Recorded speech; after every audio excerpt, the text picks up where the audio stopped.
Las 8 de la mañana, hora central europea, son las 7 de la mañana en Canarias. El orgullo es una forma de egoísmo, solía recordar D.H. Lawrence. Hoy también le recordamos a él en su cumpleaños. Buenos días. Dicen los futuros que las bolsas de Europa van a abrir dentro de una hora completamente tranquilas, incluso puede que con alguna subida. En este instante empieza a negociarse el futuro del IBEX 35 con una pequeña subida de 6 puntos. Esto es ni siquiera una décima, está en los 15.222, pero estamos viendo el resto de los futuros europeos tranquilos.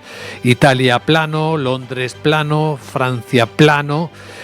Alemania está bajando 2 décimas, mientras que el futuro de la bolsa americana viene subiendo 7 puntos, también bastante plano, en los 6.534 está ahora mismo el futuro del SP500 tras marcar ayer en la sesión intradiaria tanto él como el Nasdaq con la tecnología, con Oracle brillando, máximos de todos los tiempos. Esos mismos que venimos reflejando esta mañana en mercados de Asia como Japón, Taiwán, Corea del Sur o Singapur, y en activos como la onza de oro, con una ligera corrección que continúa, repunte más que corrección en los precios del petróleo, esperando el informe de la Agencia Internacional de la Energía.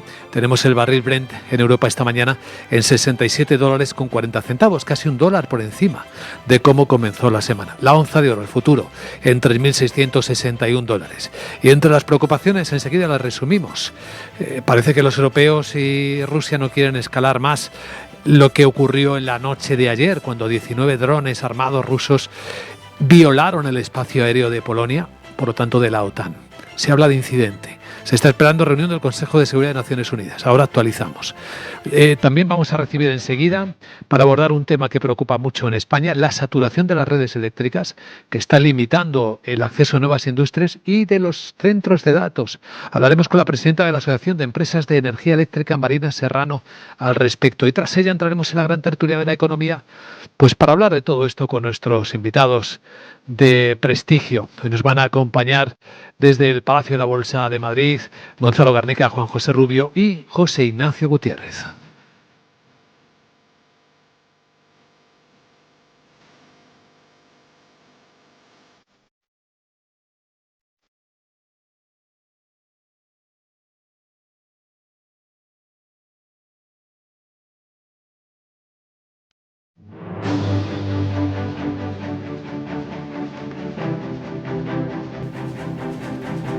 Las noticias más importantes que nos trae la mañana con Polonia, no solo hablando con la OTAN, también ha pedido una reunión urgente del Consejo de Seguridad de Naciones Unidas por violación del espacio aéreo. Y ha solicitado también formalmente una consulta urgente de los aliados al haber invocado el artículo 4 de la OTAN, una decisión conjunta del primer ministro Donald Tusk y del presidente polaco Karol Nawrocki, para preparar una respuesta conjunta de los aliados. El portavoz del secretario general de la OTAN, Stefan Dujarric, reconoce que hay riesgo de que la guerra se extienda por toda Europa. El incidente, que según se informa tuvo lugar durante otro ataque a gran escala con drones y misiles rusos contra Ucrania, subraya una vez más el impacto regional y el riesgo real de expansión de este devastador conflicto. Hay una necesidad urgente de un alto el fuego completo, inmediato e incondicional, de una paz justa, integral y sostenible en Ucrania, que respete plenamente la soberanía, la independencia y la integridad territorial de Ucrania, de conformidad con la Carta de Naciones Unidas y el derecho internacional.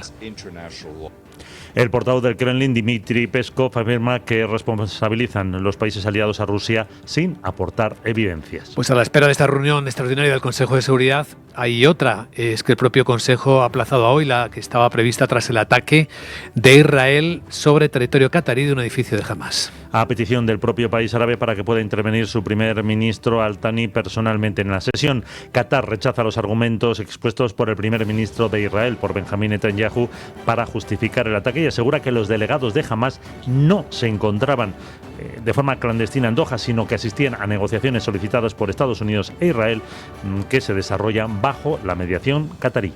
De vuelta a Europa y estudiando lo que ha ocurrido con Rusia, con el Kremlin insistiendo en que no tenía objetivos en Polonia, así que todo el mundo se pregunta ¿por qué entonces esos drones 19 traspasaron el cielo aéreo de la OTAN? El presidente ucraniano Volodymyr Zelensky dice que lo que hay que crear es un escudo aéreo europeo, después de consultarlo con varios líderes europeos y con la propia OTAN.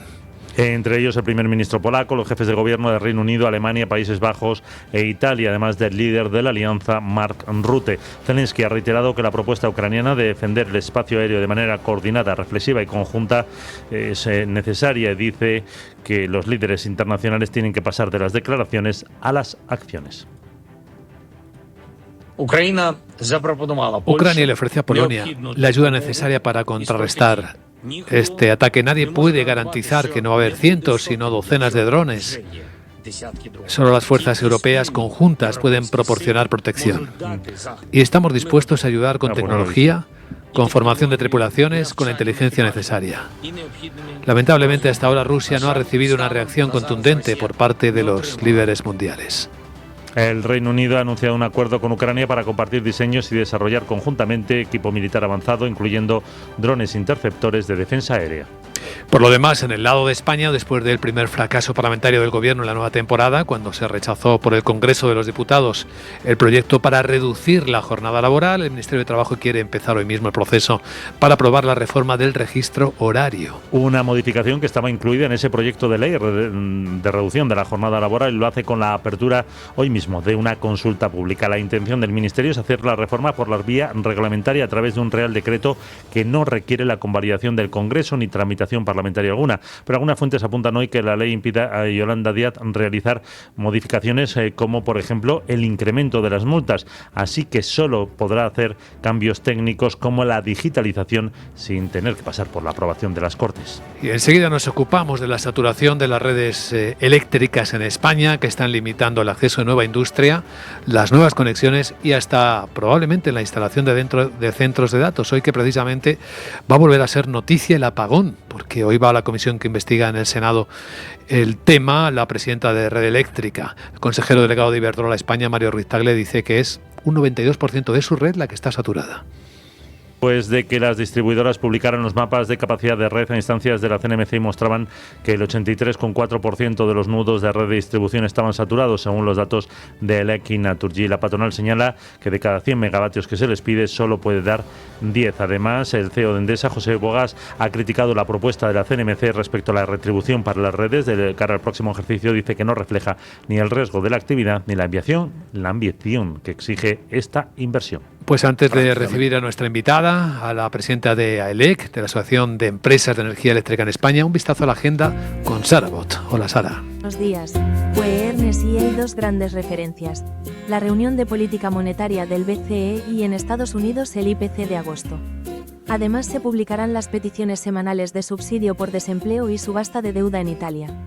La OPEP presenta su análisis del mercado petrolero y publica su informe mensual la Agencia Internacional de la Energía. Ahora hablamos de energía con la presidenta de AELC. Miedito tengo con la saturación. ¿Podré seguir cargándome de gratis? Jeje. Chao. Cuidadito con esto, querida Sara. No solo tú, sino tantos dispositivos eléctricos como nos acompañan en nuestra vida. Pues enseguida hablamos de ello y del resto de las cosas en Capital, la Bolsa y la Vida.